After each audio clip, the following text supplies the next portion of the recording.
Hi, Sam. I'm Chris. This is Guy.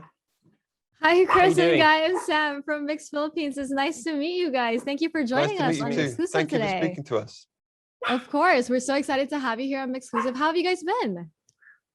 We've been good. Thank you so much. I mean, we're very grateful that we're able to speak to you and do our job. And, but I think we're also aware of all of the crazy stuff happening in the world. So I'd say we have mixed emotions.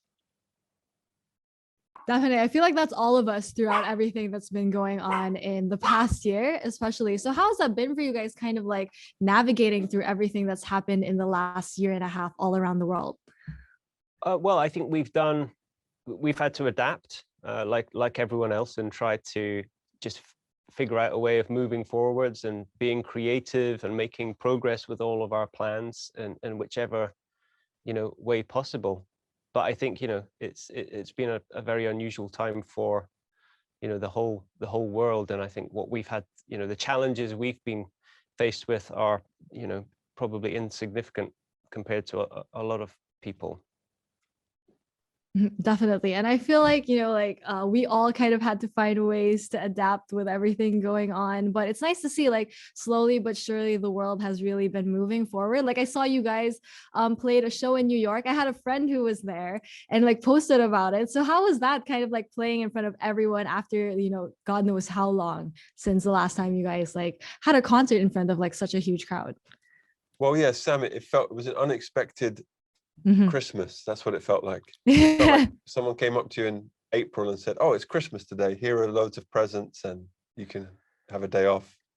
We were not expecting to play to that many people. And it just sort of happened and nobody stopped it and the police were cool. And I think we just felt like, oh, we're like fish being put back into the water. That's what it felt like. It felt Oh my God. so good.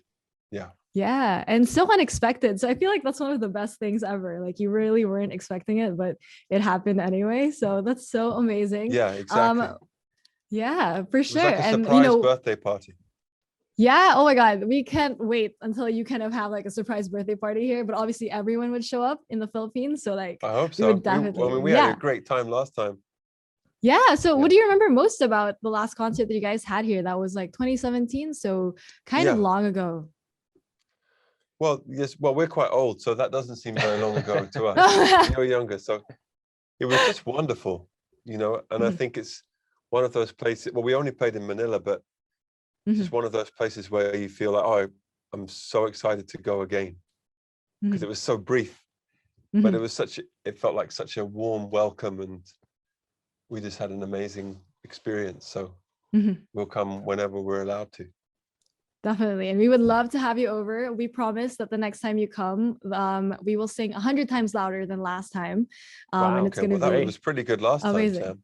No, no, but after this, everything that's happened in the past year, I feel like everyone's just like itching to see you guys. But we're obviously so happy because you guys came out with Higher Power, which is such a great song, such a vibe too. And I saw, Chris, that the early ideas for this song came to you in the bathroom. So can you tell us more about that and how much it's evolved since then? Yes, well, I was washing my teeth or brushing my teeth, and I don't know why, but I started to hit the sink in the bathroom. I don't know what the reason was for that. And it sounded really nice. And so I recorded a bit. And then a song arrived on top of that drum beat or sink beat. And then I sent it to Guy and John and Will. And they said, okay, yeah, that's good. So sometimes songs arrive at the most strange times or through the strangest portals. But you have to always be open to catching them when they want to land, and that's what happened with Higher Power. How timely that Higher Power came from, like, a random you just came from it, and it just kind of like, does this happen a lot? Like, this is something like that happens to you a lot, that you just get random ideas everywhere? Yes, that does happen to me, and I don't really know why. I think it's a gift. I know it's a gift. And that's just, for whatever reason, something that happens. And so I just try and be open and write them down or record them and then we work on them as a band, and then they become, you know, proper Coldplay songs. But I don't really know where they come from. Which is, I feel like, very timely for Higher Power, and I Right. love that it kind of fits that too. So can you tell us more about how, you know, it kind of evolved, like the meaning of the song evolved from the first idea to where it is now? Yes, I can. Yes, okay. Give it a go. I'll give it a go. Well, it's funny. That's one of those songs where a lot of the lyrics came at the same time. You know, it arrived. We have about 10 songs in our whole career, which just sort of come almost fully formed. So it's almost like you're just hearing them as they are. And Higher Power is one of those. So most of the lyrics were done. So the meaning of the song, I think, was always like looking for the magic in other people and in yourself, and remembering when you're feeling depressed or someone else is depressed, that you're also so magical as a human. And I think that's still the message of the song. Definitely. I feel like that's what I get from it too. Like, it just kind of makes you want to live your life, which I think is a great song for people to hear live, especially. I think it would be so amazing to hear live. So could you tell us more about like the process of creating the song, especially after, like, you know, just hearing that drum beat and then kind of like creating it into the song that it is now? Yes. Well, I think we had to work slightly differently this time because, we couldn't move around so freely. So, we basically would work on ideas and little places, in our homes and various studios, and, share those with each other. And there was a few points in time where we could all be together in a studio, and we did a session in Sweden, we did a session in Germany, which is always, I think, what we love the most, is being actually in the same room together, because things just happen faster, and ideas get progressed more efficiently. And I think Higher Power, once Chris had made the demo and shared it with us, we really kind of, I feel that was our session in Hansa Studios in Berlin, where a lot of those parts came together and helped shape it. Yeah, we're very lucky that we were able to find places last year which would allow us to, although we had to be in a bubble, they would allow us to be together. And we often work separately for a bit and then get together. But last year it had an extra intensity because it felt like, oh my God, at any point someone could come and tell us to stop. Yeah. So there was an extra life force happening.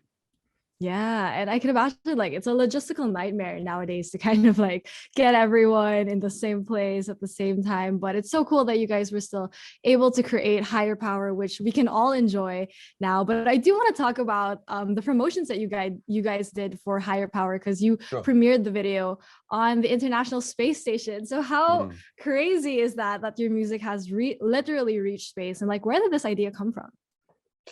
Well, that's a great question, Sam. I don't really know where it came from. I think we just got a message one day saying, this astronaut said he liked your music.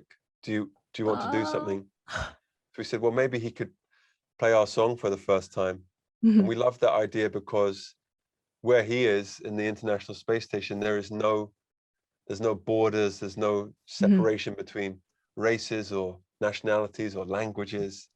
So it just felt like a very neutral, in a good way, space to play something.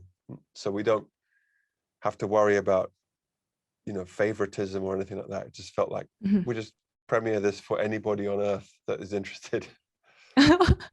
I love that. I feel like it's so fitting for Higher Power too, because just like, it's space and all of that. So it's so cool that your music has reached literally space. But also in the Philippines, the way that they promoted Higher Power was they also planted like 600 trees in forests all around the Philippines. So how awesome is that? Like, especially as a band who is committed to being eco-conscious, how awesome is that? Like, your music plays a part in that too. I think it's brilliant. I think, one of the things which I think we all have to focus on once we kind of push through this pandemic is, on a global level, the kind of environmental issues that we all need to address. And so it's very important for us to kind of keep pushing, you know, ideas like this for, you know, reducing, you know, our carbon footprint, you know, in terms of, you know, what we do as a band and individually. And I think it's something we'd love to continue promoting, I think, from now until the rest of our time, because it's the biggest challenge which I think humanity is, you know, going to face. I think, Mhm. Sam, that the truth is that there is no industry which Mhm. doesn't depend on the environment being okay. Mhm. And we realize that that applies to music too, that Mhm. you can't ignore anything you can do to try and be environmentally friendly is worth doing, Mhm. particularly for us when it comes to touring and traveling and stuff. So we're trying very Mhm. hard to work out how to improve those things. Definitely. And we can't wait, you know, for all the other things that your music will bring us, you know, space, but also forests. So we can't wait to see where your music will bring us. And before I do let you go, do you have a message to all your Filipino fans who miss you and who are loving your music still after all this time? Absolutely, we do, yes. From me, from Chris, and from Me, Guy. Guy, and from Johnny, and from Will, we just send you all our love. We're so grateful that you listen, and we hope you're okay in this funny time. And thank you for giving us such an amazing welcome last time. And we're very excited and almost desperate to come back and play again. And in the meantime, we send you our thoughts and best wishes and kisses. That's it. Oh, well, for me, Sam, I would like to thank you guys on behalf Thank of you, all the Sam. Filipinos, and we can't wait to see you guys come back. So thank you so much for Thank joining you. me Thank you, today. VJ Sam. All right. Thank you Bye-bye. guys. Thank Bye. you. Bye-bye. Bye.